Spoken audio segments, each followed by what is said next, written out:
안녕하세요. 오늘은 2025년 소그룹공과 제46과 사도 바울의 가시 감사에 대해서 함께 나눠보도록 하겠습니다.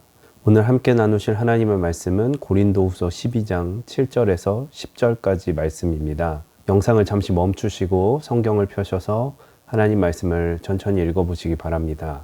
말씀을 다 읽어보셨으면 오늘의 내용을 함께 읽어보도록 하겠습니다. 바벳 깁슨이란 사람이 다음과 같이 말했습니다. 그대의 마음속에 감사하는 생각이 없다면 그대는 파멸의 노를 젓고 있는 사람이다. 부디 다른 공부보다도 먼저 감사하는 공부부터 배우라. 감사의 기술을 배울 때 그대는 비로소 행복해진다. 사도 바울은 데살로니가 전서 5장 18절에서 범사에 감사하라. 이것이 그리스도 예수 안에서 너희를 향하신 하나님의 뜻이니라고 선포하였습니다.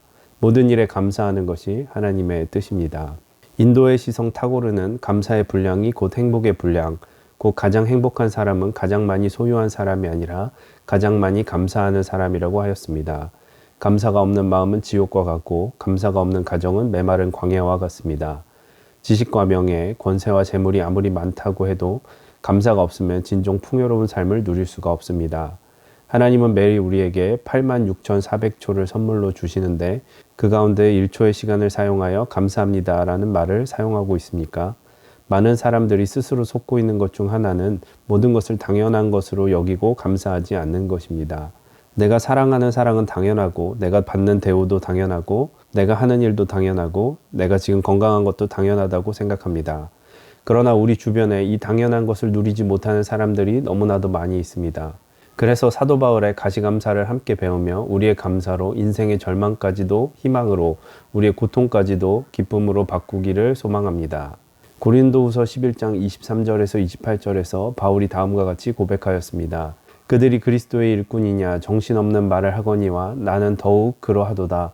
내가 수고를 넘치도록 하고 옥에 갇히기도 더 많이 하고 매도 수없이 맞고 여러 번 죽을 뻔하였으니 유대인들에게 40에 하나 감한 매를 5번 맞았으며 3번 태장을 맞고 1번 돌로 맞고 3번 파선하고 일주야를 깊은 바다에서 지냈으며 여러 번 여행하면서 강의 위험과 강도의 위험과 동족의 위험과 이방인의 위험과 시내의 위험과 광야의 위험과 바다의 위험과 거짓 형제 중의 위험을 당하고 또 수고하며 애쓰고 여러 번 자지 못하고 줄이며 목마르고 여러 번 굶고 춥고 헐벗어노라.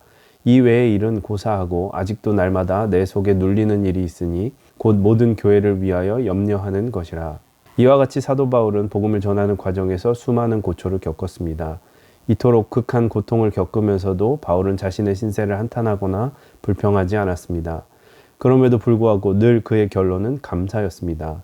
바울의 가시감사는 어떤 조건이 충족되어 감사하는 것이 아니라 바라는 대로가 아니어도 감사하는 것이었습니다. 강할 때 감사하는 것이 아니라 약한 것을 오히려 자랑하며 있는 것을 감사하는 것이 아니라 없는 것을 감사하는 것입니다. 다 이해할 수는 없지만 하나님께서 결과적으로 합력하여 선을 이루실 것을 믿었기 때문에 감사하는 가시감사였습니다. 오늘 본문 고린도후서 12장 7절과 8절에 보시면 사도 바울은 육체의 가시로 인해 많이 괴로워하며 주님께 그것을 떠나가도록 기도하고 있습니다.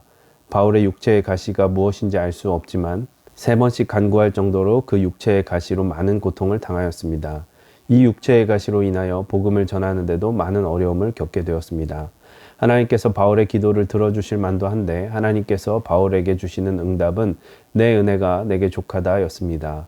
곧 더 이상 그 일로 내게 요구하지 말라는 하나님의 완곡한 거절의 표현이었습니다. 하나님의 복음을 위하여 모든 것을 헌신하며 고통과 아픔 속에서 부르짖었는데 하나님의 응답은 내 은혜가 내게 족하다 였습니다. 그런데 바로 여기에서 우리를 놀라게 하는 것이 바울의 가시감사입니다.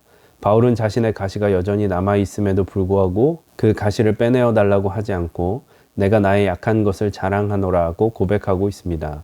자신이 원하는 것을 얻거나 바라는 대로 일이 풀렸을 때 감사하는 것은 참 쉽습니다. 이런 감사는 어린아이도 가능한 감사입니다. 하지만 자신의 요구가 거절당하고 생각대로 일이 이루어지지 않았는데 감사한다는 것은 절대로 쉬운 일이 아닙니다. 사도 바울의 감사는 하나님에 대한 온전한 신뢰와 순종 없이는 절대로 나올 수 없는 가시감사였습니다. 장미꽃 감사 100번보다 가시감사 1번 하는 일이 우리 삶 속에서 더욱 어렵습니다. 가시감사는 장미꽃 감사 100번의 훈련을 통해서만 가능한 차원 높은 감사의 단계입니다. 바울은 이 가시 감사를 통해서 자기 육체의 가시도 이기고 오히려 자신의 약함을 자랑하며 내가 나 된 것은 하나님의 은혜인 것을 증거하며 살았습니다. 그래서 바울은 절망의 순간에도 희망을 보았고 고통의 순간에도 하나님의 능력을 경험하며 살았던 것입니다.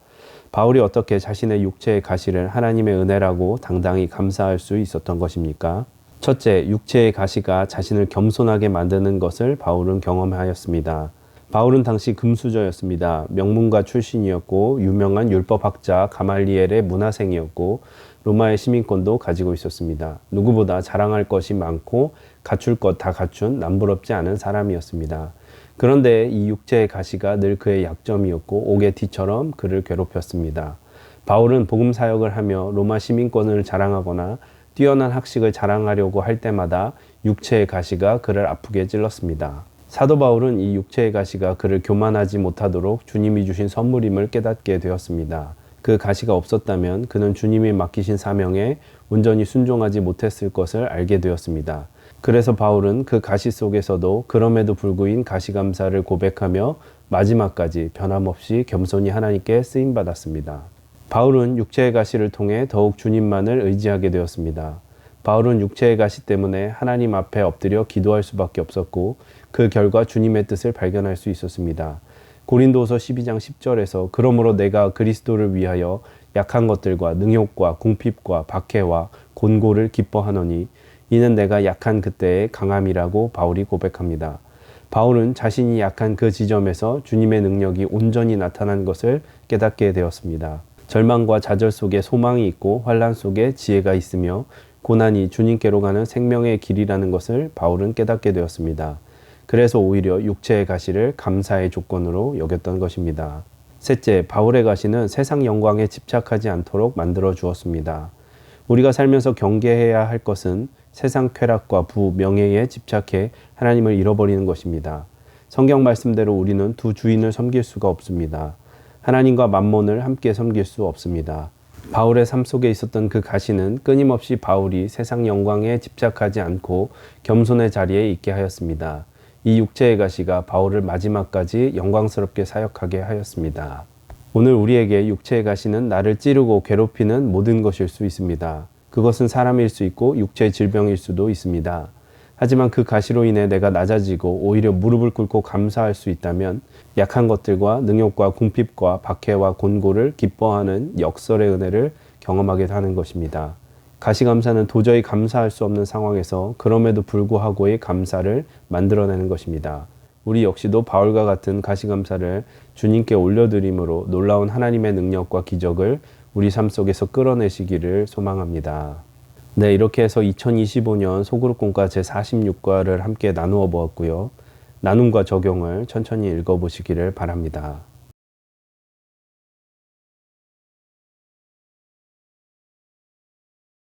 나눔과 적용을 다 읽어보셨으면 오늘 주님께서 주신 마음을 붙잡고 기도하시고 또 교회에 여러 중보 기도를 하신 후에 마치시면 되겠습니다. 수고하셨습니다. 감사합니다.